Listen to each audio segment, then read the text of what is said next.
we are going to talk about how to use readback to reduce errors in hospitals. I'm sure all of you are already using readback, but what we wanted to share is certain best practices. So miscommunication can happen with anyone. It is not that we are saying that doctors um, are our own doctors only are having this problem, or nurses only are having this problem. It can happen with anyone. And here's an example of this happening. So this man says we have to listen more effectively to improve our communication skills, and that is being misheard as spills. No, the other lady says spills. What spills? And the third one who doesn't hear properly says, I think he's forgotten his pills. So it's very, very important to communicate. And as I said, anyone can make this mistake of communication errors. And again, miscommunication can happen anytime during admission and during the stay and during discharge. These are the main phases of care of a patient, and miscommunication happens at any point in time and during this journey of the patient in the hospital, and this is what is affecting the patient's safety. Now, what are the types of communication errors? One, it could be incomplete or inaccurate information, and sometimes it is misunderstanding. You tell me, it is 15 milligrams of this drug. I misunderstood it as 50 milligram, 50 milligram. And then it could be failure to communicate with changes in the patient condition in the right time. And even if it is communicated, sometimes there is failure to follow instructions. So these are all the very major causes for communication errors. So let's get into today's topic of what is readback. Readback is the process of repeating the written information to confirm if the receiver has understood it correctly. Here we will talk about two things. One is the sender, who's actually sending the information, and the receiver is who's actually taking the information. So the receiver will write down that information and then read it back to make sure that he or she has understood the message correctly. So why is it important? I want to emphasize this with a real situation which happened in a hospital. A 50-year-old male in the ICU had a blood sugar of 27. So immediately the nurse called the doctor by phone and told it is 27. But something, no, he didn't hear it properly and he thought it was 527. He knew this patient was diabetic, and he was very surprised that the sugars were so high, because in the morning rounds only he was he saw that value was quite normal. So he asked the nurse to repeat the blood glucose. The nurse repeated it, and the repeat blood glucose came as 29.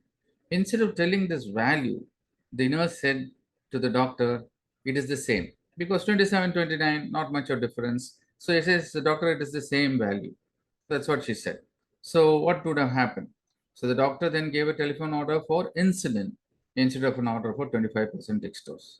So you can see how a simple mistake leads to a very grave life and death problem for a patient. So this is why readback is very, very important in healthcare. Now, if you look at communication errors, I mean, if you look at all the sentinel events, that is death happening in hospitals, JCI, Joint Commission of Accreditation, looked at it, from 1995 to 2003. They found that communication is the number one reason for all these deaths which are happening in the hospital. And you think 2003, now we are to 2023, 20 years later, unfortunately, things have not changed, which is the sad part of healthcare.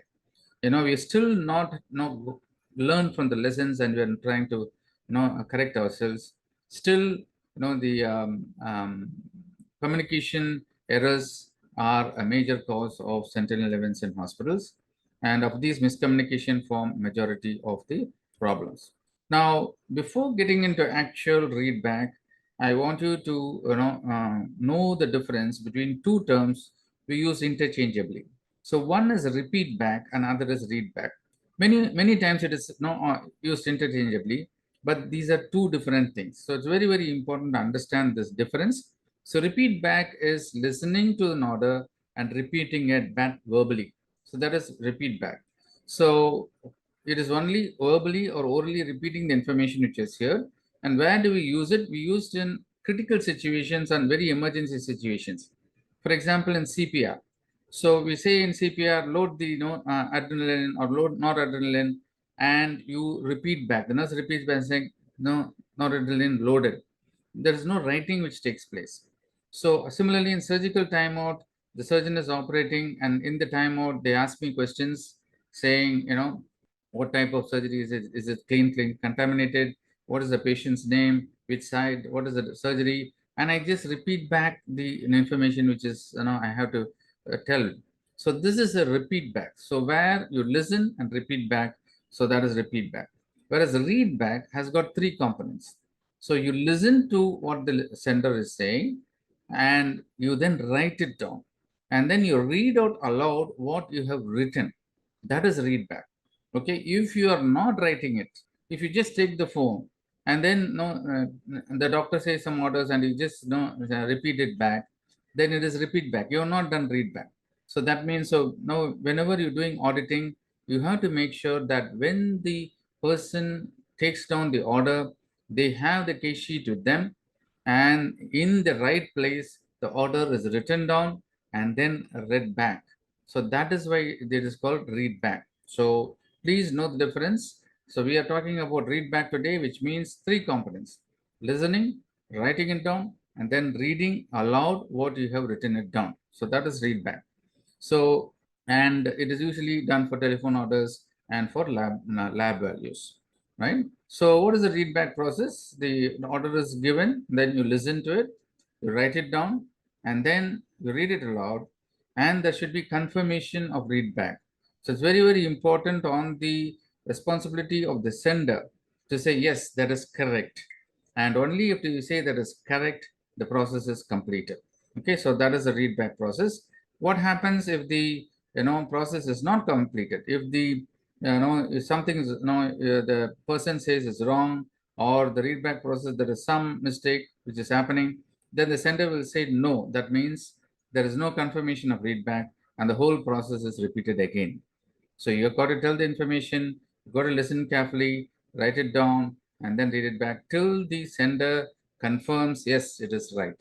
So this is the read back process. It's pretty simple, but it saves a lot of lives. So let's look at some best practices in read back. So one is, do not use abbreviations. I'll talk a little bit more about each of these. So use scripted communication. Use full and partial readbacks. What are full partial readbacks also? I will explain in a while. And use phonetic alphabets, use challenge and response in critical situations, and transcribe directly into the medical record. So these are the best practices. So, SkillsForMED always keeps talking about best practices, best practices. Best practices are nothing but evidence-based practices. It's not, I am telling this. In my experience, in 25 years of my experience, this is what you should know. These are now evidence-based practices, which is practiced all around the world, and this is something which you should follow. So do not use abbreviations. Now here's a cartoon which says, when some guy talking all about abbreviations, he says, sounds more like chaos. He's also using an abbreviation: chronic habitual acronym overuse syndrome. Okay, most common mistakes happen when you use drug abbreviations.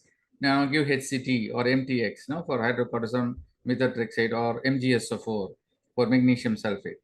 Or we cut, the names. We trim down names and say nitro drip, Norflox, IV Vanc.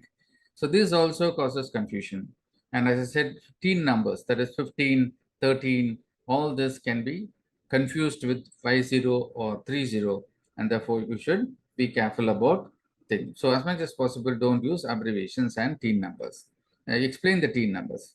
So scripted communication is nothing but you try to script what needs to be said, especially useful in training. It's not that you're going to give the script to everybody and everybody is going to read the script. So many times we don't know actually, people talk about read back. What is that I'm supposed to do in read back? Many people have a doubt. So when you script it and show it to them, they are very, clear about what they have to do. So here is an example. This is a script for training junior doctors. So once you initiate the call, the doctor should say, I am Dr. So-and-so. I am the physician for the patient in room number, and tell the name of the patient at the hospital. So may I speak to the nurse in charge of the patient? Tell the name of the patient. Okay. So use the word please, right? and then you identify information. I'm calling about the patient, again, patient's name, date of birth, or hospital number. Here in India, we use that, who's currently admitted, and the patient's hospital number and such and such. So the third is verification. I would like to give a medication order for this particular medicine, this dose, and it should be administered via this route. So before the order is given, you can see you have to initiate the call, you have to you have to give some identifying information about the patient, and then you go for clarification and verification. So could you then, once the order is given, the doctor has to say, could you please read back the details of this order to confirm accuracy? Don't expect that person to read back. No, the doctor is actually preempting that person to read back if you follows the script. And then the nurse says, of course, I have read back, I have the order for that drug, this route and frequency. Is that correct? And finally, the confirmation. Yes, that's correct. Thank you for confirming.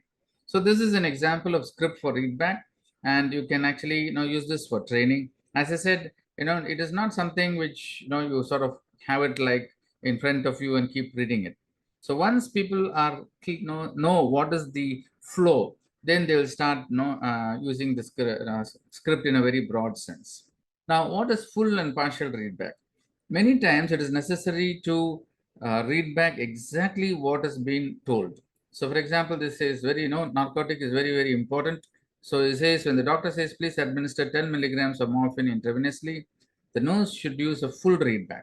Yes, 10 milligrams of morphine sulfate intravenously, is that correct? So, that is full readback.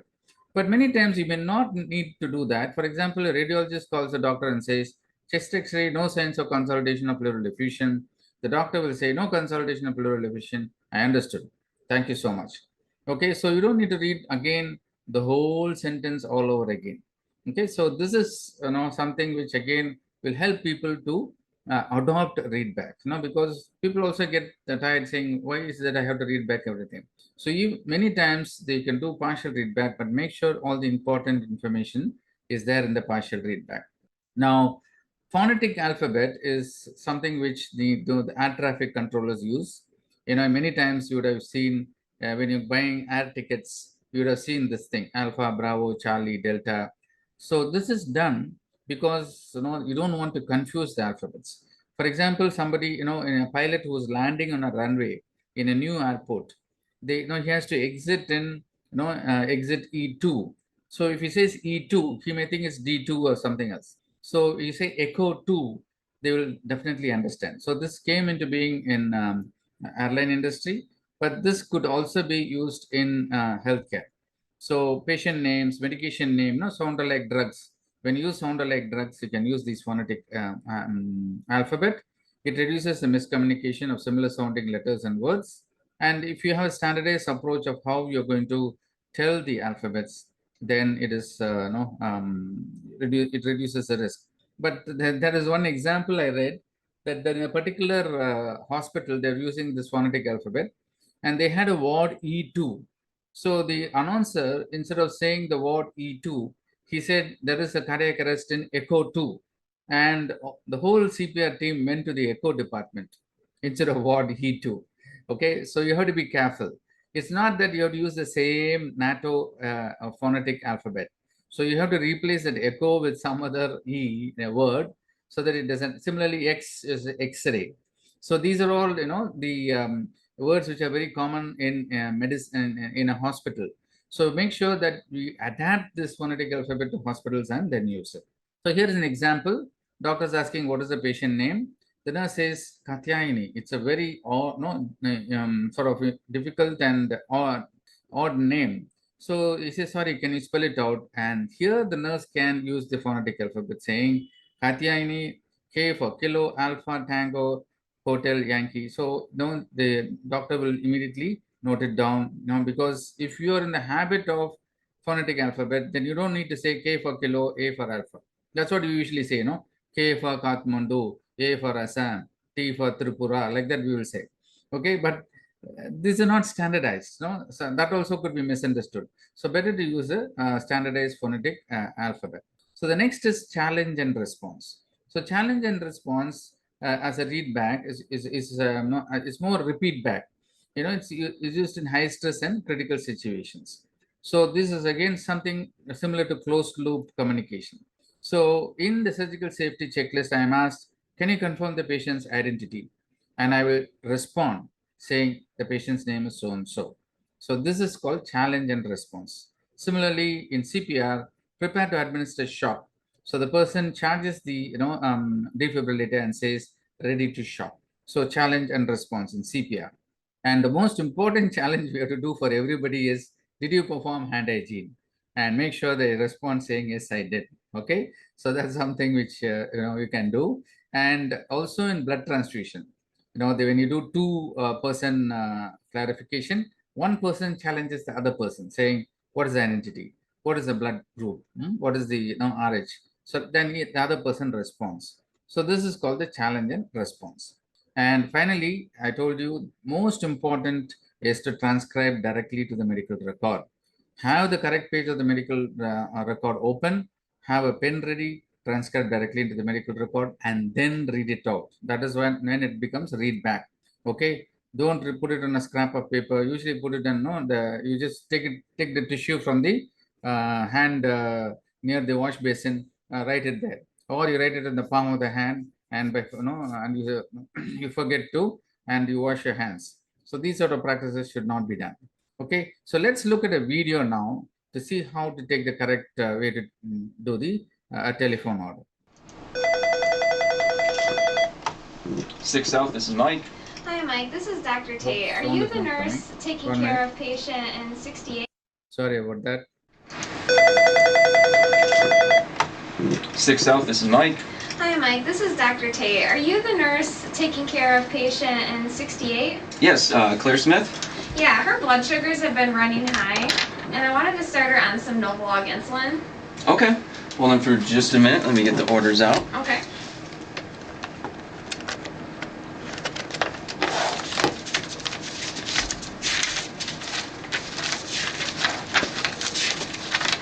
And can I be taking this as a telephone order?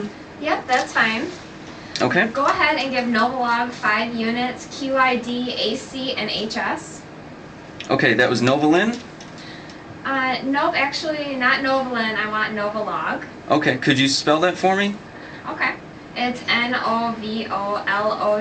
It's a rapid-acting insulin. Oh, okay. All right, so it's Novolog, 5 units, 4 times daily, with meals and at bedtime. Yep, that's correct. Okay, thank you very much. Okay, thanks. Bye. Bye. Okay, so you saw the example where the person was taking the order, and all that I told, he was not doing it. Now just let's review that video and see what we can learn from it.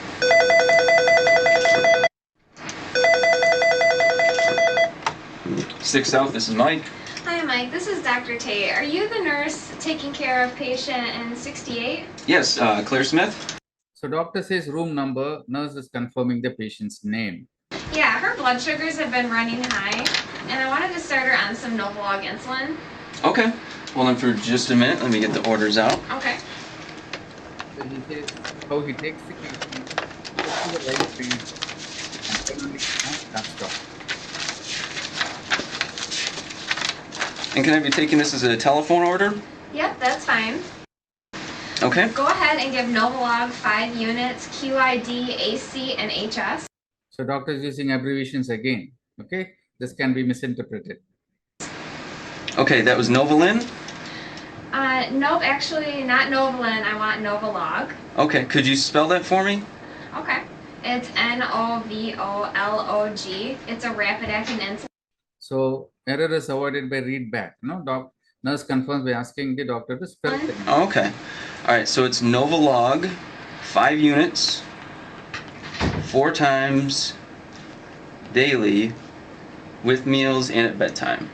Yep, that's correct. Yep, that's correct. Okay, thank you very much. Okay, thanks. Bye. Bye. So how then read back the abbreviations. He told it in plain English about the order and also has written it down.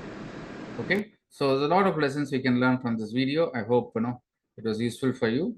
So let's look at, so actually readback came from airline industry. So the air traffic controllers and the pilots used to do the readback to tell the pilots know what attitude to fly and which runway to land and all that. So here is a movie. I don't know how many of you saw a movie called Sully. So I'm just going to take another 5 minutes extra. I know it's already 3 o'clock, but this will give us a idea how much another industry is actually practicing this readback and how much they're using the checklist.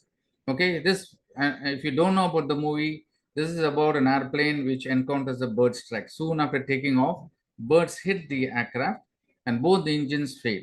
And then the pilot and co-pilot have to land the plane safely. So in this video, look at how roles and responsibilities are clearly defined, how both the pilot and co-pilot are looking at a checklist, and how they're using the readback process almost now in such a high tension situation. So let's look at this.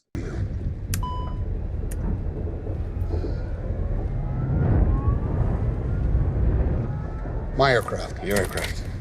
Get at the QRH. Priority left. Loss of thrust on both engines. Mayday, mayday, mayday. This is Cactus 1549. Hit birds. We've lost thrust on both engines. We are turning back towards LaGuardia. Okay, you need to return to LaGuardia. Turn left heading 220. 220. Which engine did you lose? Both engines.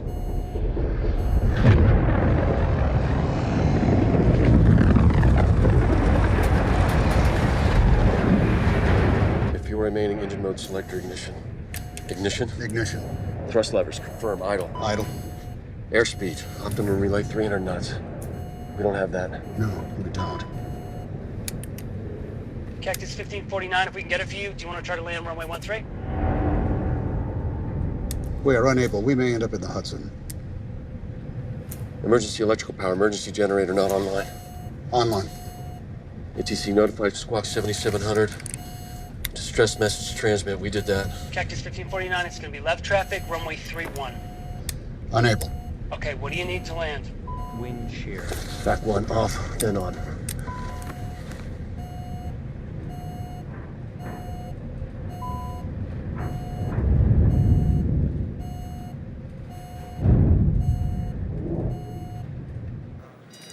In 10 seconds, Captain. Come on. Talk to me. Cactus 1549, runway 4 is available if you want to make left traffic to runway 4. I don't think we can make any runway. What about over to our right? Anything in New Jersey? Maybe Teterboro? Okay, yeah, off your right side is Teterboro Airport. LaGuardia departure, got emergency inbound. This is Teterboro Tower, go ahead. Cactus 1549 over the GW Bridge. Needs to go to the airport right now. Check, so you need assistance? Yes, bird strike. Can I get him in for runway 1?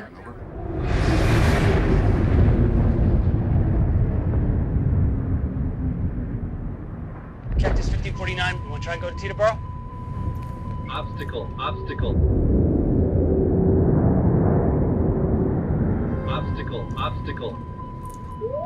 pull up. Clear of conflict. No reload after 30 seconds, engine master 1 and 2 confirm off. Off. Wait 30 seconds. Too low, terrain.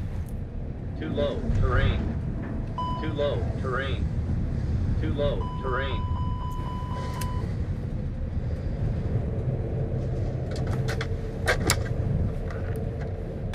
This is the captain. Brace for impact. 500.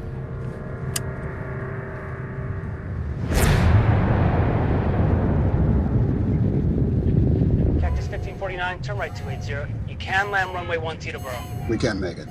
Okay, which runway would you like at Teterboro? Go ahead, try number 1. Number 1. No relay. We're going to end up in the Hudson. Too low, terrain. I'm sorry, say again, Cactus? Too low, terrain. Too low, terrain.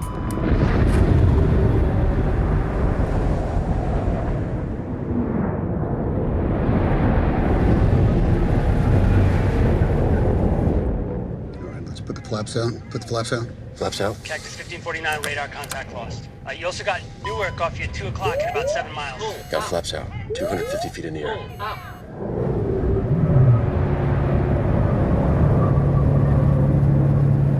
170 knots. Got no power in either one. Try the other one. Try the other one. 249? Terrain. Still out? 150 knots. Terrain. Got flaps too. You want more? No, let's stay at 2. You got runway 29 available at Newark. It'll be 2 o'clock at 7 miles. You got any ideas? Actually, no. Terrain. Terrain. Pull up. Pull up. Pull up. Pull up. Pull up. Pull up. Pull up. We're going to brace. Pull up. 30. Pull up. Pull up. 20. Pull up.